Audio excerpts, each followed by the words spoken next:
March was a busy month in the garden where we planted a baker's dozen worth of vegetables.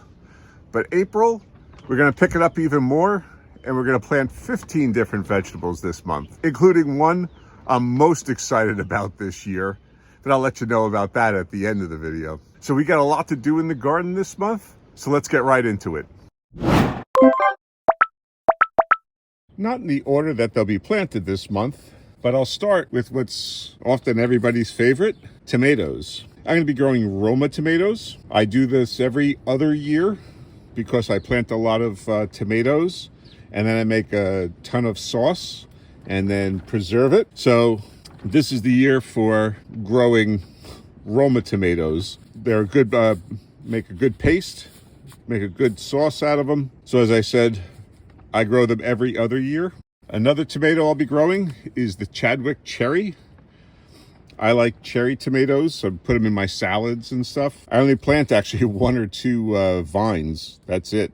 And it produces all my tomato needs throughout the year.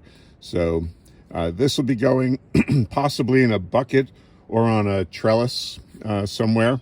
As I said, I'll only be planting one or two of these, but most of the ones I'll be planting this year will be the Roma tomatoes. And that'll be so I can process them and make sauce and paste and other tomato products out of them.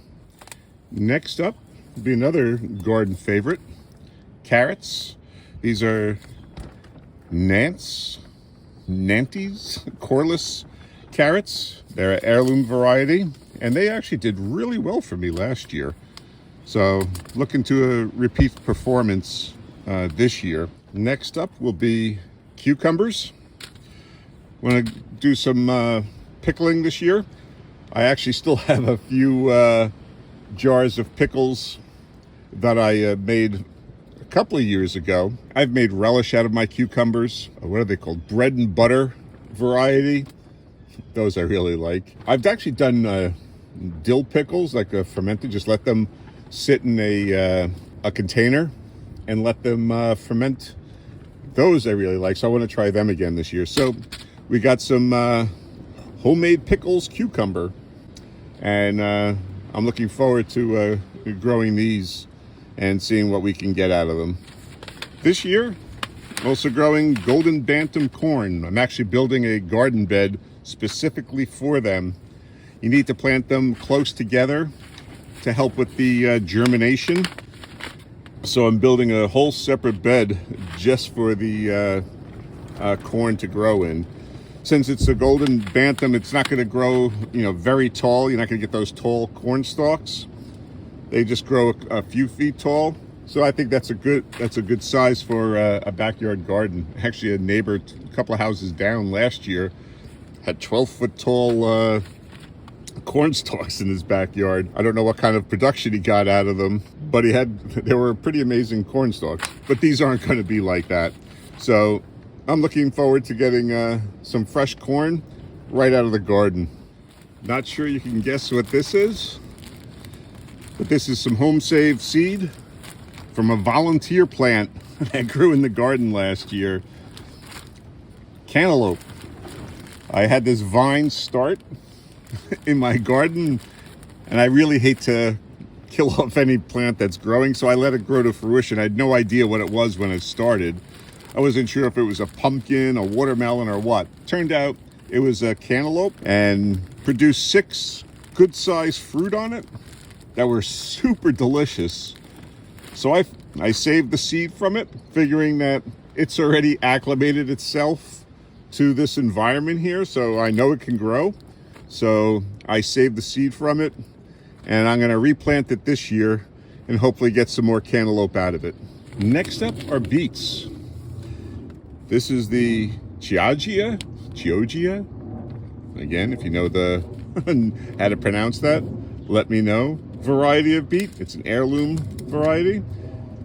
This grew surprisingly well. I actually like the beet. I wasn't sure if I was going to, because I've always grown like the Detroit Red or the Bull's Blood, and I figured I'd give this one a go last year, and it turned out okay. So I'm going to try it again this year. And I do have my dark reds, my Detroit dark reds. I'm going to plant some indoors and some outdoors. And I think I mentioned in one of my previous videos, I had some overwintered beets that I left in the planter, and they've actually sprouted. So I'm going to let them go to seed this year and try to collect some seed from them, and hopefully be able to continue propagating them from home saved seeds. But these are the two varieties of beets that I'm going to be growing this year. Next vegetable is going to be the Kentucky Wonder green bean. I like this type of green bean. A lot of times, most of them don't even make it into the house, because as I'm working in the garden, I'll go by and I'll just be picking beans off the plant and eating them. So our harvests aren't always quite as much as they should be, just because I eat half of it in the garden. But I usually chop these up and freeze them, and we're always able to use them throughout the year for different dishes. So this will be one of our garden staples. I don't have the package with me now, but another one I'm going to try this year are kidney beans.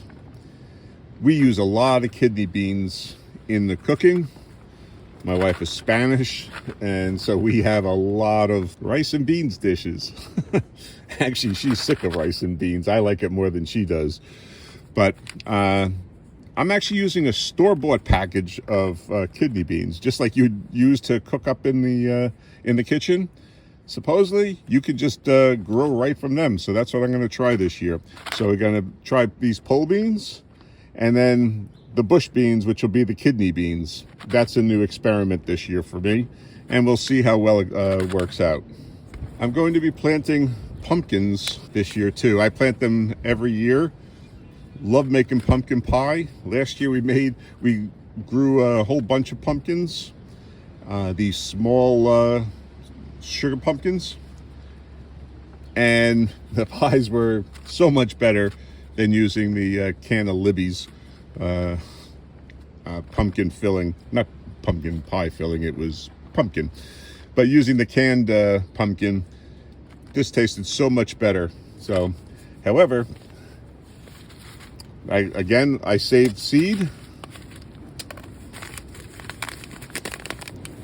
Got more seed than I'll ever be able to use, because I only grow a couple plants a year. But I saved up a whole bunch of seed. And so these are actually from the Page seed packet. You find these? This has proved to be a very good seed company, Page's Seeds. I think I pick them up in Home Depot or something like that. But their plants have grown terrific for me. It's an heirloom seed, and like I said, I grew it last year. Got a bunch of pumpkins, made a bunch of pumpkin pie.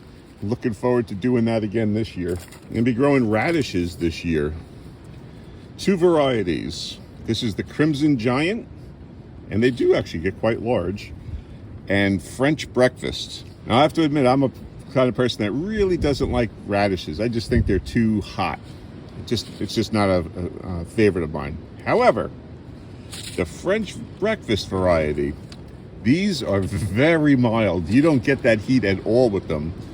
So this is the one I grow for putting in my salads, different dishes, and I don't get that heat from them. So this is one of my favorite varieties of radish to grow, the French Breakfast. Crimson Giant, the reason I'm growing these, I've discovered, coat them in oil, season them, and then put them in the air fryer for about 10 minutes or so. They taste just like potatoes. It's a great potato substitute. You know, you always hear, tastes just like chicken, right? No, these actually do taste just like potatoes when they're roasted. So that's why I grow these. I grow these to put in my salads, these to eat like potatoes, and I love them. So we're growing radishes this year. Getting down to the end here, but I'm gonna grow two varieties of squash. We got the butternut squash and a spaghetti squash. These are two of my favorite squashes. I grow them every year, and very prolific, and they store amazingly, particularly the butternuts. I've had butternuts last me well into the springtime after saving them over, and I've done nothing more than just keep them on my counter in the kitchen. Growing some summer squash too this year. I'm actually not growing this one. I grew this last year. I got a ton of it. I actually grew it vertically, something I haven't done in the past. But I used a tomato cage, and it kept it in a nice upright position. But I got so much of this stuff. I actually still have a ton of it in the freezer, so I'm not growing this one. Instead, what I'm growing is this black jade hybrid squash. I'll end up putting a picture up on the screen here because I have no idea why I ordered this. I don't know what this is. I can't remember.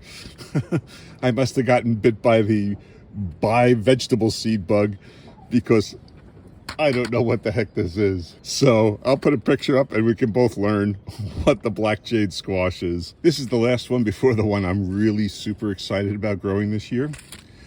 This one is the sugar baby watermelon. This I can grow vertically because you get a nice small watermelon.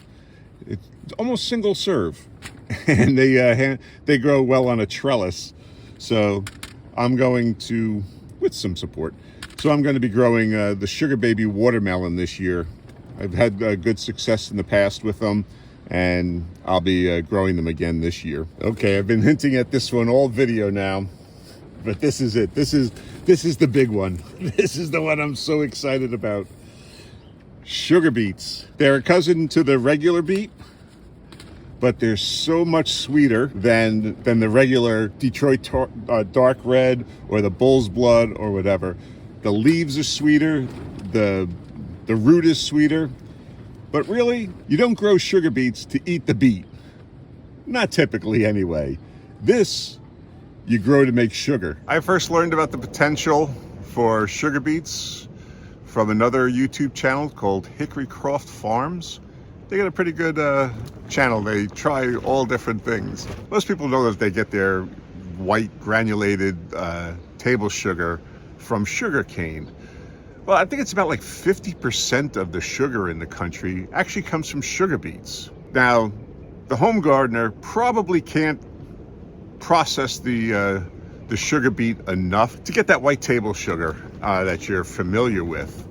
I guess it's more, you get more of a, like the raw sugar. That's what it looks like, is if you go to the supermarket and you see packages of raw sugar, that's what you're getting, what you end up with. And I'm fine with that. I'm willing to try that. We're gonna get into this whole process step by step on how to process the sugar beet later on in the year. After the beets have grown, we harvest them and we're ready to do this whole new experiment. But that's why I'm so excited about this one. Every year I try to do something different. Hopefully it works out well. What's the worst that could happen, right? Okay, so those are the 15 vegetables I'm going to be growing this year, and hopefully we'll end up with something really interesting at the end of the year when we've got our own homemade sugar. And if you want to see what we were doing in the garden last week, check out this video right here, and that way you'll be able to follow along on the progress of all of our vegetables as we try to grow a supermarket in our home backyard. Okay, thanks for watching.